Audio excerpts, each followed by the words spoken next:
Anybody home? Suara kita disinari oleh kasih dan cinta. Dan buat kalian yang baru saja terdampar atau kesasar di channelku ini, aku si pembisik kartu. Aku tinggal di Belanda dan di Thailand. Dan buat kalian yang selalu mensupport channel ini, banyak cinta buat kalian semuanya. I love you all. Intinya aku mau berterima kasih setulus hatiku ucapkan buat kalian semuanya, ya. Oke. Sesuai dengan judulnya, Kasus Subang FS Gladiator. Kayaknya judulnya menohok gitu ya. Ya, jadi kita masih membahas kasus Subang ya, Cin. Lu bosan kan? Iya, mudah-mudahan belum, karena tujuan kita kan mengawal agar sampai diberikan sebuah kepastian kapan dirilis nama pelaku, dan intinya kita mendapatkan kejelasan untuk kasus ini supaya tidak menghilang begitu saja, ya. Kita doakan yang terbaik. Oke. Kenapa sih judulnya kok menohok gitu ya? Oke, nanti saja kenapa. Jadi kita kupas dulu aja dari biasa Jabar ya. .com yang aku ambil dari tanggal 11 Januari 22 yang ditulis oleh Samsul Bahri. Oke, Cin. Untuk update hari ini, semenjak sketsa wajah yang sudah dirilis, sketsa wajah dari belakang ya, tentu saja dirilisnya itu karena dari sejumlah saksi yang dimintai keterangan. Namun apa daya, sampai 5 bulan ini kasus perampasan nyawa ibu dan anak masih saja sepertinya jauh untuk menangkap pelakunya, begitu. Masyarakat tentu makin kian pesimis dong, bukannya optimis lagi. Jadi karena memang ini sudah berlalu dan memakan waktu 5 bulan, optimisme dari masyarakat mulai berkurang. Itu sih yang aku rasakan. Dan kami juga dari para YouTuber yang seyogyanya mengawal kasus ini, mungkin pelan-pelan akan mundur. We never know yet, ya. We have to look later. Tapi aku berharap mudah-mudahan aku masih mau atau masih mempunyai sebuah semangat untuk mengawal kasus ini, ya. Sekarang ini nama Wahyu mencuat lagi, karena dicurigai memiliki informasi yang penting setelah pihak polisi merilis sketsa wajah yang itu nampak dari samping. Cereng-cereng. Kubu Y dan kubu D meminta polisi agar memberikan perhatian lebih pada saksi Wahyu. Nah, benar kan? Seperti yang aku bilang di prediksi atau reading tarot aku itu dari video-videoku yang lalu, aku mengatakan bahwa kita ini, Cin, kayaknya dibawa muter-muter dengan roller coaster gitu loh. Benar gak sih? Muter begitu aja, ya kan? Kapan nyampenya? Aku juga berpikir ada apa ini, karena ini sudah menjadi dua kubu. Bahkan dari PH-nya D ya menyatakan saksi yang dicurigai oleh kubu Y senior, nah tahu kan Y senior itu siapa, dapat dipastikan menyimpan info penting. Namun sampai saat ini keberadaan Wahyu sulit dihubungi. Terus kemanakah kira-kira si Wahyu ini ya? Nah, sepertinya si Wahyu ini menghilang. Kalau saja keberadaan Wahyu ini masih belum jelas, Pak polisi aja nggak tahu, pastinya kan netizen lebih tahu itu, ya kan, Cin?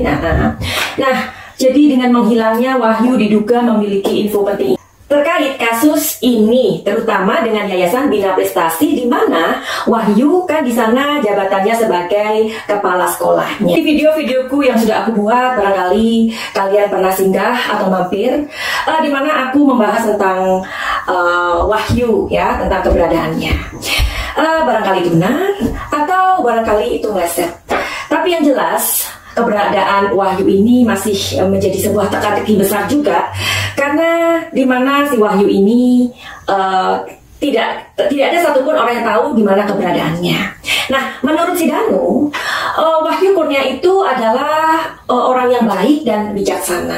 Kita tahu ya, gimana sih Danu itu orangnya, dan itu kan juga orangnya emotion. Jadi semua orang yang baik sama dia ya dianggap baik gitu. Tapi oke, kita akan cari tahu lagi melalui Danu. Nah, Danu bilang Wahyu Kurnia itu nggak galak ya, karena itu mungkin dibilang Danu bahwa Wahyu Kurnia itu adalah seorang yang baik, tegas kalau ada masalah tertentu. Nah, hari ini apakah kalian ingin tahu tentang karakter dari Wahyu Kurnia?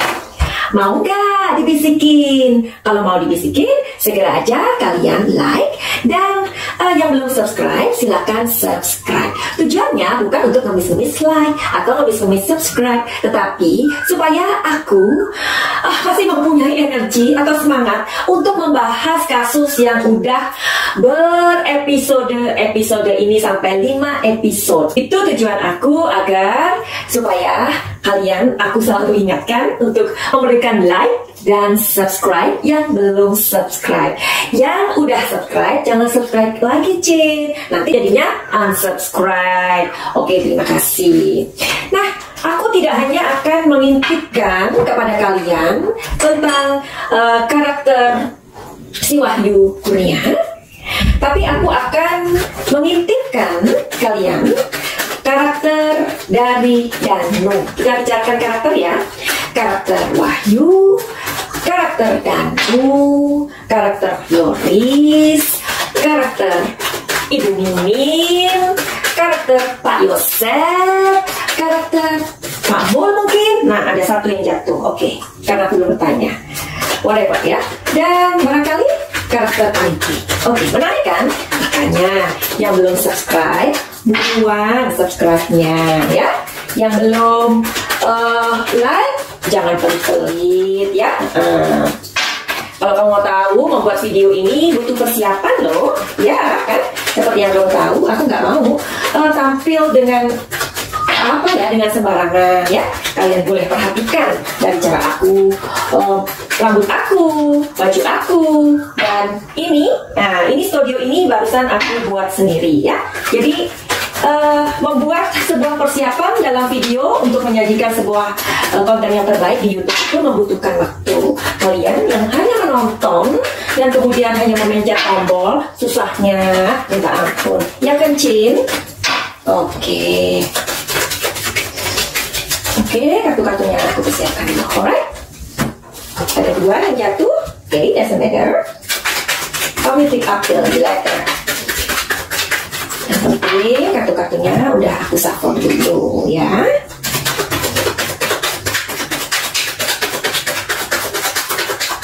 Oke, aku akan mengambil yang jatuh dulu ya. 4 kartu yang berbeda. Kita mulai dari karakter Wahyu Kurnia, oke?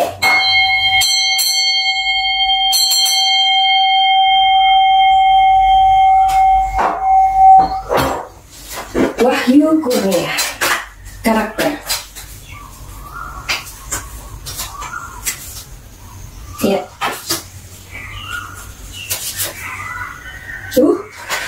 Oh my god.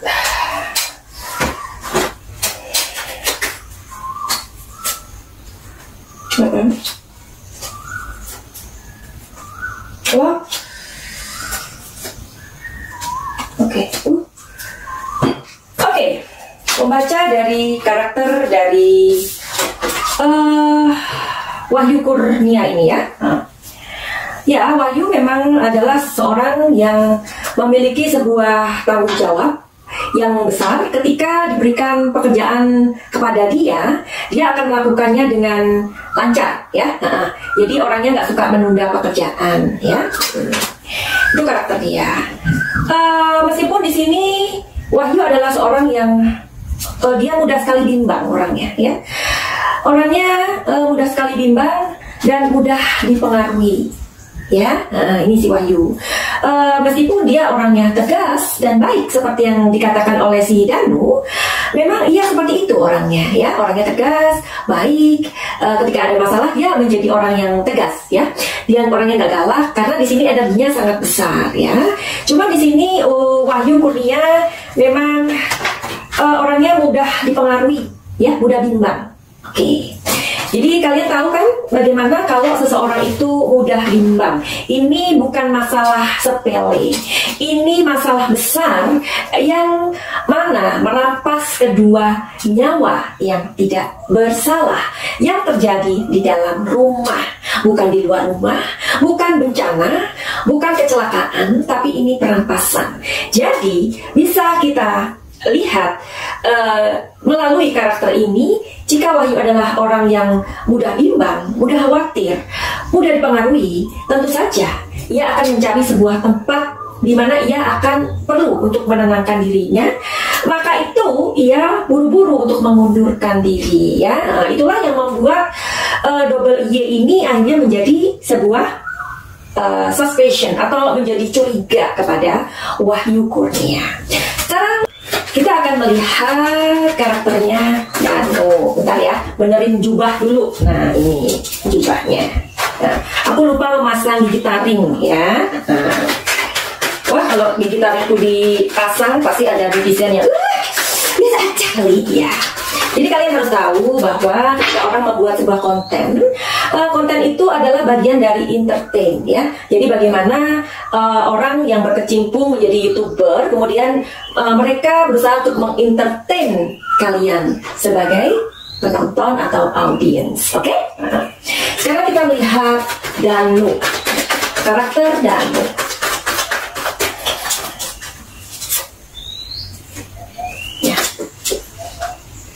Danu sejujurnya adalah seorang pemuda yang memiliki hati yang sangat sensitif, ya Danu. Kamu adalah orang yang sangat-sangat sensitif, ini Danu, ya. Ya, Danu mempunyai sebuah kesadaran yang luas, ya. Maka itu kenapa Mas Taufan sangat menyukai Danu dalam hati ini, ya. Karena itu mudah-mudahan Danu tidak terkait dengan masalah ini. Jadi Mas Taufan dan timnya akan mendidik Danu menjadi manusia yang mempunyai something in you, ya. Nah, kita dengar ya waktu itu omongannya Mas Taufan di channelnya Mas Yaya atau Kang Yahya, ya. Seperti itu. Dan iya, Danu adalah seorang yang mempunyai sebuah kesadaran, ya. Dia ini orangnya tahu diri, ya. Tahu dirinya besar. Terus dia adalah orang ketika dia bekerja dengan seseorang, dia akan memberikan jiwa dan raganya, ya, energinya. Jadi di dalam diri Danu ini, ketika dia diasah menjadi seseorang, dia ini memiliki sebuah sesuatu di dalam dirinya, ya. Di sini aku nggak mau menjelaskan terlalu panjang, oke? Oke, kita lihat lagi. Cik, ada matahari simbolnya, ya. Jadi itu adalah karakter Danu. Dia mempunyai sesuatu di dalam dirinya ini. Cuman saat ini tidak bisa dilihat, belum bisa dibuka karena ada sesuatu yang apa ya, memang harus diasah dari si Danu ini. Oke, ini adalah karakter Danu. Sekarang bagaimanakah karakter Yoris?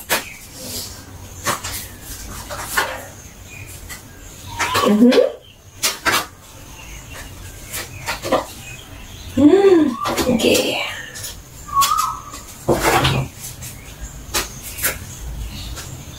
Ya, Yoris.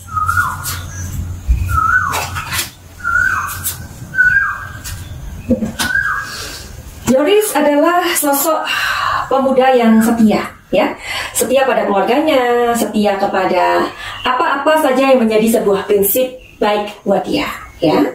Tapi Yoris ini orangnya memang mudah sekali untuk terbakar, ya. Terbakar itu bukan berarti ngamukan atau apalah, enggak. Yang ketika mendengarkan sesuatu itu mudah untuk merespon ya. Nah ini, jadi dia mudah merespon. Nah di kartu 2 itu, kedua kartu ini menjelaskan kalau misalkan dia lagi emosi, gampang datang, gampang pergi. Nah, nggak sempat dia untuk ke dendam, nggak ada dia. Dendam nggak ada, karena dia adalah tipe orang yang setia sama pekerjaannya, setia kawan. Kalau namanya orang setia, pasti dong sama keluarganya juga akan menjadi pribadi yang setia ya. Kalaupun sekarang dia nggak setia sama Danu, nah akan kalian cari tahu atau akan kalian dapatkan jawabannya dari aku hari ini. Tapi nanti saja, oke? Kita simpan dulu kartu buat Yoris. Sekarang kartunya Bapak Yosef. Bagaimanakah karakter Bapak Yosef?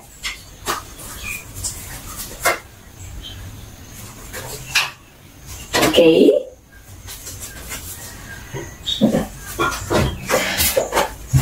Alright, Bapak Yosef. Ya.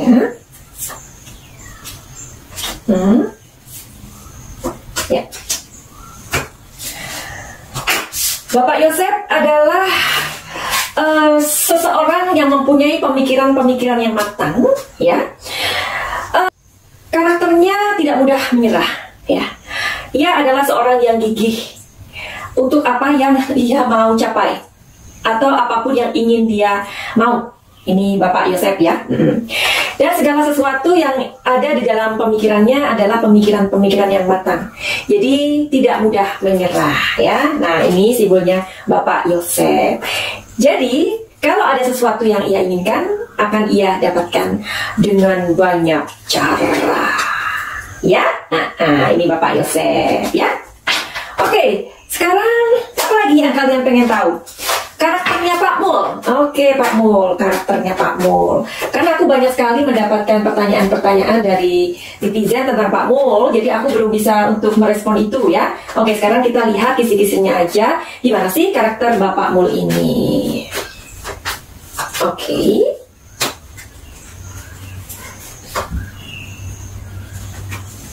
Kartu Pak Mul keluar. Aku pernah waktu itu melihat Pak Mul dan kakaknya ini yang keluar ya. Jadi selalu ngikutin.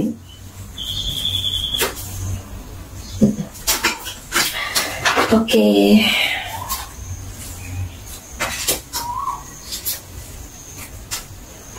Ya.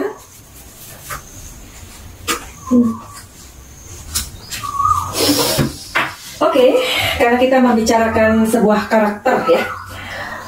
Pak Mul ini adalah seseorang yang kuat sekali spiritualnya ya.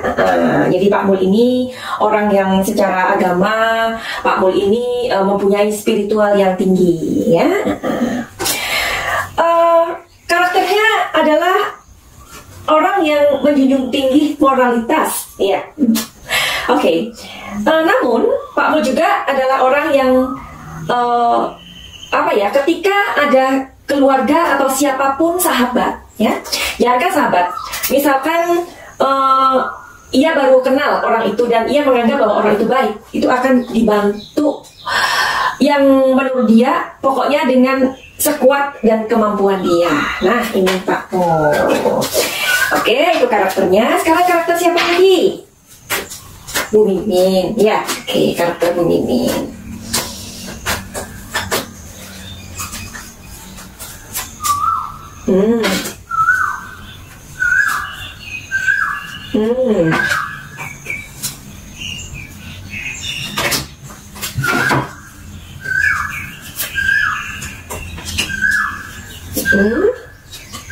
Oh my god. Oh my god.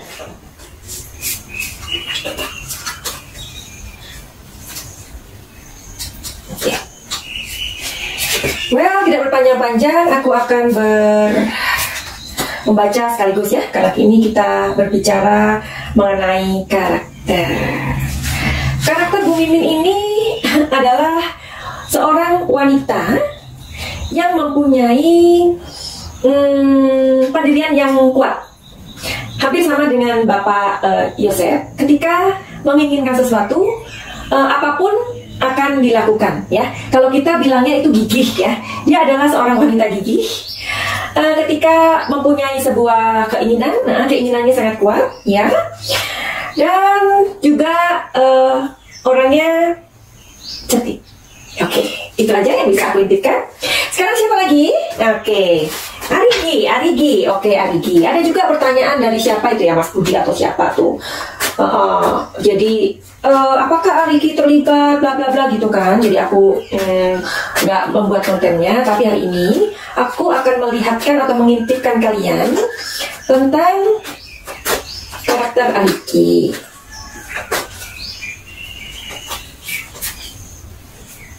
Oke.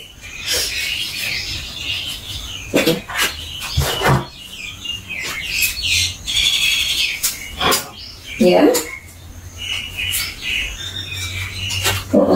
Ada manja. Manja itu bagus.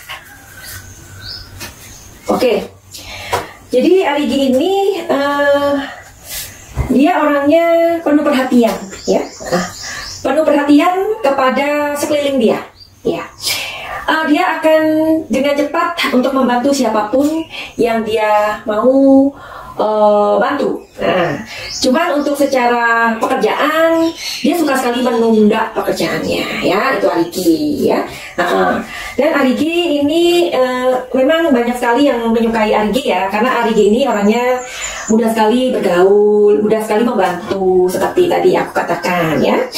Cuman kalau kita bilang tuh, kalau disuruh misalkan tolong kamu kesini, tolong kamu kesini gitu, dia nggak bisa ikut sama orang, dia nggak bisa kerja sama orang, dia hanya bisa bekerja dengan dirinya sendiri, nggak mau diatur, karena ya memang seperti itu karakternya ya. Oke.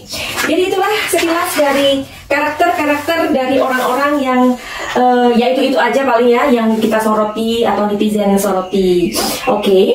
Nah, sekarang kenapa aku bilangnya gladiator ya? Jadi last night ya, aku nggak sengaja I was cross in some video something like that ya. So tiba-tiba aku melihat sebuah tayangan. Nah, oke, tayangannya itu gimana? Kalian lihat cuplikan videonya sekarang. Oke? Let's check it out. Mungkin kalian pernah menonton sebuah film yang berjudul Gladiator.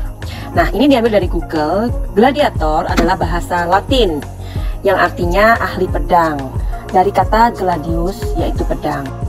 Nah, jadi gladiator tepatnya adalah petarung bersenjata yang melakukan pertarungan untuk menghibur para penonton di Republik Romawi dan Kekaisaran Romawi. Jadi mereka ini bertarung melawan sesama gladiator, binatang buas, dan narapidana.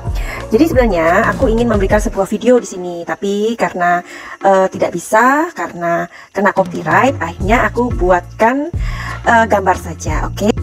Mengapa video ini aku gabungkan dengan gladiator? Itu hanya untuk bahan perenungan saja tentang kehidupan, untuk menggali sisi-sisi baik agar kita menjadi manusia yang memiliki kebijaksanaan. Jadi video ini dibuat tidak untuk menyamakan mereka yang sering dipanggil oleh kepolisian, bukan juga menyamakan mereka dengan gladiator, tetapi hanya menyamakan kondisinya bahwa inilah pertarungan itu. Kenapa sih nggak nyambung bener film Gladiator dicocoklogikan dengan kasus ini? Oke. Menurut kalian mungkin tidak nyambung sama sekali. Oke. Sebenarnya cuplikan film Gladiator ini adalah sebuah perenungan yang sangat besar buat kita semua. Seandainya kita ada di posisi Danu, Yoris, Wahyu, Pak Yosef ataupun Bu Mimin, ya. Sekarang aku mau tanya kepada Danu, ya. Danu atau Wahyu atau orang-orang yang sekarang ini saling tuding, ya, saling, sepertinya mereka saling bantai, ya, saling sikut di sebuah arena, ya. Arena itu apa sih? Arena filosofinya buat aku adalah sebuah kenyataan hidup, ya. Itu arena di mana arena itu adalah sesuatu yang muter itu, di mana gladiator di sana bertarung dan akan membuktikan bahwa mereka kuat dan mereka tidak melakukan sebuah kekejian ini. Sedangkan arena tersebut dikelilingi oleh penonton. Penonton itu siapa? Penonton itu adalah kita, netizen atau masyarakat Indonesia yang sedang melihat, menganalisa, ya, ataupun ikut cawe-cawe, ikut andil di kasus tersebut. Dan arena itu adalah kehidupan kita sekarang. Jadi, para gladiator itu sekarang harus memperjuangkan, membuktikan bahwa mereka lah yang kuat dan mereka lah tidak bersalah. Ya, makanya gladiator itu harus bertaruh, harus bertempur, meskipun itu saling tuding, meskipun itu harus sikut ataupun saling bantai, itulah pertarungan. Aku sekarang mau tanya sama Danu, Wahyu, atau orang-orang tadi yang aku sebutkan. Ketika kalian bangun tidur, ya, mungkin itu sebulan yang lalu. Ketika kalian bangun tidur, apakah kalian pernah berpikir bahwa kalian akan berada di situasi yang sulit ini? Apakah kalian pernah berpikir bahwa kalian akan mengalami kenyataan pahit, harus melawan keluarga, harus melawan saudara sendiri? Persis sama seperti yang terjadi di gladiator, ya. Gladiator itu bertarung di situ, dia tidak melihat bahwa itu temanku, itu ayahku, itu adalah sahabatku. No, mereka harus bertarung untuk bertahan hidup. Inilah sesungguhnya yang terjadi. Nah, makanya kenapa gladiator itu bertarung di tengah arena untuk hidup dan mati. Ini bukan kasus sepele, ya. Seperti aku bilang bahwa perampasan nyawa ini adalah sebuah kekejian, di mana kematiannya bukan karena kecelakaan, bukan karena bencana alam, bukan karena jatuh atau apapun, tetapi dirampas nyawanya. Dan ada orang-orang yang terkait, ya. Tentu saja kita semua pasti melihat orang-orang tersebut, mengamati. Oke, sekarang aku akan bacakan satu komentar dari netizen, ya, Rosemary, yang perlu kita renungkan juga, ya. Meskipun apa yang dia katakan juga rasanya membuat kita mengernyit, ya. Kok mau dibawa ke presiden? Mau minta tanda tangan hukuman mati buat siapa, ya? Kalau sudah ketangkap pelaku baru minta tanda tangan untuk eksekusi matinya. Oke. Orang-orang aneh seperti kasus korupsi aja jangan bikin kepala presiden puyeng dengan lo semua. Bapak presiden udah sibuk ngurusin bencana di mana-mana, ekonomi, buat rakyat banyak biar Bapak presiden ngurus rakyat banyak. Sekarang aku mau katakan, apakah Danu pernah terpikir akan hadapi masalah ini? Enggak kan? Sebulan yang lalu atau mungkin 1 tahun yang lalu, kamu gak pernah terpikir bahwa kamu akan terlibat dalam situasi yang sulit ini, ya. Oke, terus seandainya Danu tidak mempunyai seseorang yang mendampingi seperti Mas Taufan dan tim ATS-nya atau kawan-kawan yang ada di Subang, ya. Terus bagaimana Danu kamu menghadapi ini? Apakah kamu masih bisa percaya diri? Jangankan Danu, misalkan kita di posisi Danu, misalkan kita di posisinya Pak Yosef, misalkan kita di posisinya Bu Miming, misalkan kita di posisinya Yoris ataupun Wahyu. Kalau misalkan kita jauh berpikir, apa sih artinya seorang Danu yang dibela-belain mati-matian oleh Mas Taufan dan tim ATS ini, sampai dibelain usaha untuk menyusun sebuah kronologi ke Pak Presiden. Misalkan kita ada di posisi Danu, renungkan itu. Jadi Danu, itu yang Madam Suki bilang bahwa kamu harus fokus, ya. Misalkan kita bertanya kepada Mas Taufan dan tim ATS, pasti beliau-beliau akan menjawab, ya, demi tegaknya keadilan. Alright. Kita masuk ke komentar salah satu netizen lagi, Totong Rudi Hartono. Sepertinya Pak ATS sudah dapat bocoran dari Polda bahwa salah satu saksi akan dinaikkan statusnya, sehingga yang bersangkutan mulai menyusun strategi untuk minta bantuan dari Kapolri bahkan Presiden. Bagaimana menurut kalian? Ya, karena sesungguhnya seperti aku bilang bahwa kasus ini bukan kasus main-main, ini kasus besar ya. Nama-nama yang tadi aku sebutkan atau aku ibaratkan gladiator ya, mereka akan bertempur ya sebagai seorang gladiator di tengah-tengah arena. Apakah arena itu? Arena adalah kenyataan hidup ya. Jadi semoga gambaranku ini tentang gladiator tidak berlebihan ya. Gladiator adalah orang yang akan melawan siapapun di depannya, entah itu sahabat, saudara, ayah, ataupun siapapun saja ya. Jadi di tengah-tengah arena itu ada penonton, yaitu kita.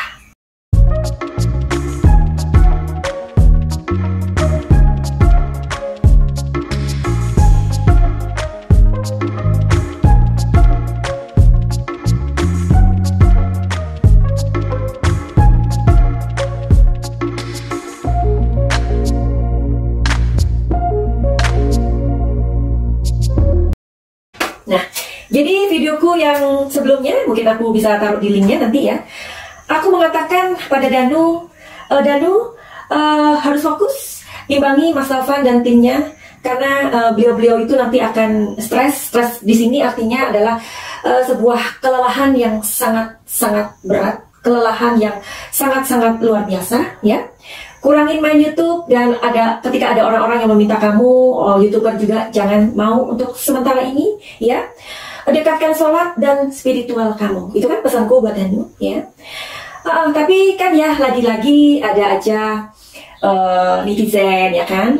Ya pastinya Danu itu sudah sholat, sudah tahajud, sudah ini, sudah itu. Masa sih mau keluar-keluar? Dan lagian juga kalau mau YouTube itu kan untuk menghilangkan stresnya. Boleh, sangat boleh. Tetapi ini adalah sebuah waktu atau masuk ke sebuah detik-detik di mana segala sesuatunya akan diumumkan. Misalkan begini, kamu mau pergi ke suatu tempat, hari mendung, ya, cuaca mendung, kamu sudah mempersiapkan semuanya tadi malam. Kemudian ketika kamu mau pergi, ibu kamu lari dan mengatakan, sayang, apakah kamu sudah membawa payung? Apakah kamu sudah membawa bekal? Apakah kamu sudah membawa jaket dan bla bla bla lainnya? Which is ibu kamu tahu malam itu kamu begitu sibuk. Apakah kamu akan marah dan nutui kepala ibumu dan bilang, ibu cerewet banget sih? Kan aku sudah mempersiapkan semuanya. Kan nggak begitu. Sama seperti yang aku katakan kepada Danu. Aku tahu Danu sudah mengurangi, mungkin sudah fokus, karena aku melihat juga dia lebih enjoy, ya kan sekarang ini. Nggak ada beban. Tapi apa salahnya? Aku mengingatkan lagi. Ya, fokus. Kalau kamu membicarakan sebuah fokus, kita membicarakan sebuah fokus. Fokus itu apa? Fokus itu adalah ibaratnya kita bermain layangan. Ini kita harus fokus, harus memegang kendali supaya layangan itu tidak terbawa oleh angin. Karena kita harus fokus, harus fokus.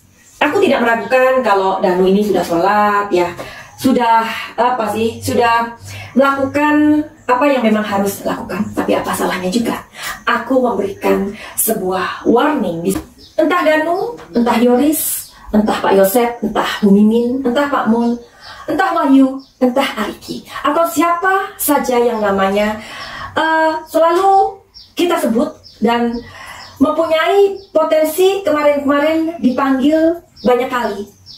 Jadi kalian harus mempunyai sebuah kesiapan, karena kalian akan segera masuk ke sebuah arena, di mana di sana kalian harus membuktikan bahwa kalian tidak terlibat. Jadi jika ada sebuah nasihat baik pun dikomentarin kalian dengan julid, jadi silakan memeriksa diri Anda sendiri. Jadi itulah pembacaan kartu saat ini yang bisa aku berikan kepada orang-orang tadi aku sebutkan agar mempersiapkan diri, karena segala sesuatu atau kebenaran harus disingkap, karena kebenaran sedang mencari sebuah jawaban. Nanti kalau Danu sudah dinyatakan tidak terlibat, believe me, ya, Kamu akan menerima banyak sekali kesempatan, asalkan Danu benar, ya, asalkan Danu bisa membuktikan kamu tidak terlibat di malam itu, ya. Jadi kesempatan-kesempatan Danu akan datang sendiri. Nanti YouTube-nya akan rame, ya. Barangkali nanti ada seorang produser yang meminta Danu untuk bermain menjadi seorang pemain sinetron atau banyak hal, ya. Karena di sini kamu mempunyai sebuah potensi yang orang bakalan nanti akan mencari kamu, tapi setelah masalah ini selesai. Ingat kata-kata Madam Suki ini, ya. Danu masih muda, masih banyak potensi yang belum kamu keluarkan semuanya, ya. Jadi fokus, siapapun itu fokus untuk bertarung di arena, ya, sebagai gladiator. Buktikan bahwa kalian tidak terlibat di malam itu. Oke, ya. Pesanku yang terakhir, jangan pernah berharap bahwa kehidupan ini akan berlemah lembut kepada kita, ya. Ketika badai masalah datang menghampiri. Jadi, kuatkan kaki, buktikan sebuah kebenaran. Setelah itu, pintu-pintu akan terbuka sendiri tanpa perlu mengetuk dari luar, ya. Oke, itu pesannya Madam Suki buat kita semua hari ini. Oke, buat kalian yang udah reading tarot sama Madam Suki, terima kasih untuk kepercayaannya. Jadi aku mendapatkan komplimen dari orang-orang atau klien-klien yang udah melakukan reading tarot sesuai dengan masalah mereka sendiri-sendiri. Mereka mengatakan bahwa dari hasil pembacaan readingku, hasilnya 95% benar, 90% benar, 85 sampai 80% benar. Oke? Buat kalian yang mempunyai masalah pribadi atau mau healing, silahkan bagaimana cara untuk menghubungi Madam Suki, semuanya ada di deskripsi. Tentu saja semua itu tidak gratis. Finally begitu aja. Send love and light. Salam Jaya.